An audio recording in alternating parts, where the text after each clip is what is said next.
I remember being, shocked and scared a little bit about playing in the Metrodome because I never played in front of.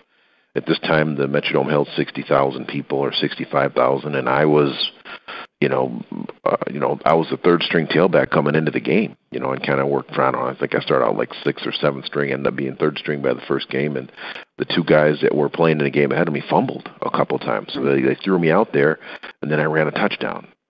And then and this is in the second half. So all these yards happened in the second half.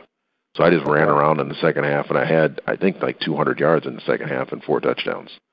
Well, the first game stands out. The Michigan game that year was also a big game. They were the number one ranked team in the country, and we were able to go there and beat them on their turf, and it hadn't been done in, I don't know, like 25 years or 20 years or something like that. So that was a big deal, and also I was humbled that year too. My first game I had 200 yards, and the next week we went to Oklahoma and got beat like 60-8 or 60-3 or something like that, and I had 35 yards on 18 carries and like 7 kickoff returns. So it was not a.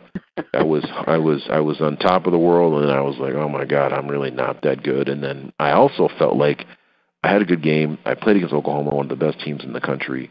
Now that I played against really actually one of the best teams in the country with the Casillas and Bosworth and Dante, all these wonderful, tremendously talented players that I should feel like I can compete against anyone. So it did give me the confidence, even though I was humbling. But through that game, I learned that that I had the ability to compete.